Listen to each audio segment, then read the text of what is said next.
4 საათზე მეტია თბილისის საქალაქო სასამართლოში პროევროპული საპროტესტო აქციებისას ჯგუფური ძალადობის ბრალდებით დაკავებული 11 პირის, მათ შორის მსახიობ ანდრო ჭიჭინაძისა და იუმორისტ ონისე ცხადაძის სასამართლო პროცესი მიმდინარეობს, რომელზეც განიხილება მტკიცებულებათა დასაშვებობის საკითხი. სხდომა დღეს ნაწილობრივ არის დახურული, დარბაზში მხოლოდ მედიის წარმომადგენლები შეუშვეს. მოსამართლემ ეს გადაწყვეტილება ახსნა იმ გარემოებით, რომ 5 მარტს, როდესაც წინა სასამართლო სხდომა ჩატარდა 11 ბრალდებულისა, მათი მხარდამჭერები სიტყვით გამოსვლის დროს ქუხარით აშთეგებდნენ ბრალდებულების სიტყვებს, ასევე კონკრეტული რეპლიკებით, რაც მისი მტკიცებით ხმაურს იწევდა და არღვევდა სასამართლოს წესრიგს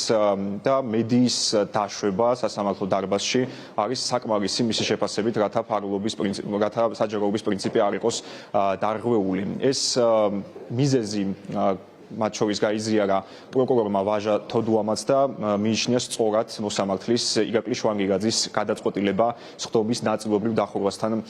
დაკავშირებით, მიუხედავად იმისა, რომ მანამდე ადვოკატებმა დააყენეს შუამდგომლობა და ასევე ბრალდებულებმა მოითხოვეს, რომ ოჯახის წევრებისთვის მაინც დაეშვათ სასამართლო დარბაზი და ისინი შეეშვათ პროცესზე, თუმცა როგორც უკვე გითხარით, ირაკლი შვანგიგაძემ არც თხოვნა და არც შუამდგომლობა არ დააკმაყოფილა. ამის მიუხედავად ბრალდებულთა ოჯახის წევრები, მათი კოლეგები თუ მეგობრები და რიგითი მხარდამჭერები შეიკრიბნენ თბილისის საქალაქო სასამართლოს შენობის მიმდებარე ტერიტორიასთან და ისინი აცხადებენ, რომ მათი აქ ყოფნა მნიშვნელოვანია, რათა ამ ფორმით მაინც დაუჭირონ მხარი 11 ბრალდებულ პირს, რომელსაც ჯგუფურ ძალადობაში დანაშაულის ჩადენას ედავებიან.